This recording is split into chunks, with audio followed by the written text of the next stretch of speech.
مری ہوئی مرغی کا انڈا کھانا یہ کیسا کہ موت کی سختی کی وجہ سے اگر اس نے انڈا اتار دیا ہے، نکل آیا، تو کیا اب وہ انڈا کھا سکتے ہیں یا نہیں کھا سکتے؟ شرعاً کیا حکم ہے؟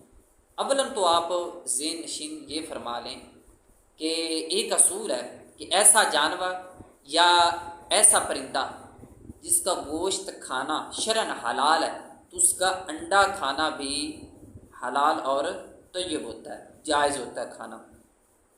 اب رہی بات کہ مرغی جب فوت ہو گئی، مر گئی، مردار ہو گئی، اب اس کے بعد انڈا نکل آیا، تو اب اس کا انڈا کھانا حلال ہوگا یا حرام ہوگا؟ دیکھیے یہ انڈا کھانا بھی حلال ہے۔ انڈے کا حکم ویسا نہیں ہوتا جیسا کہ مرغی کے دیگر پارٹس آف باڈی کا ہوتا ہے کہ اس کو کھانے کے لیے ذبح شرعی کا ہونا ضروری ہے۔ مثلا آپ نے زندہ مرغی کی ٹانگ کاٹ دی، اب آیا کہ اس ٹانگ کو، اس پنجے کو کھانا جائز ہوگا یا نہیں ہوگا؟ نہیں ہوگا، کیونکہ ذبح شرعی نہیں پایا گیا۔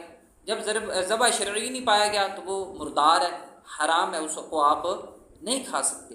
جبکہ دوسری طرف انڈا ہے تو انڈے کا حکم ویسا نہیں جیسا کہ اس پنجے کا ہے۔ اگر اس کا حکم ویسا ہوتا جیسا کہ اس پنجے کا ہے تو پھر انڈے کا مرغی کی حیات میں جو دیے جاتے ہیں، مرغی جب زندہ ہوتی تو انڈے دیتی، وہ بھی کھانا ناجائز ہونا چاہیے تھا۔ اگر یہی حکم ہو ذبح شرعی والا، ادھر انڈے پہ بھی حکم ہو، تو جب اس کی حیات میں ہم کھا رہے ہوتے ہیں، دیا وہ انڈا وہ حلال ہوتا ہے، ہم اس کو کھا رہے ہوتے ہیں اور وہ حلال بھی ہے، جائز بھی ہے، اس کو کھا سکتے ہیں، تو بدرجہ اولا ہم اس کو بھی کھا سکتے ہیں۔ کوئی شرعاً حکم نہیں ہے کہ اس کے اندر حیات سرایت نہیں کرتی، جس طرح دیگر پارٹس آف باڈی کے اندر حیات سرایت کی ہوتی ہے، ان کا حکم الگ ہے، اس کا حکم الگ ہے۔ اور ایسے ہی جانور فوت ہو گئے، گائے فوت ہو گئی ہے، بھینس فوت ہو گئی ہے، مرغی جو بکری ہے وہ مر گئی ہے، تو اس کے دودھ کا بھی حکم یہی ہے کہ اس کے تھنوں میں دودھ ہے۔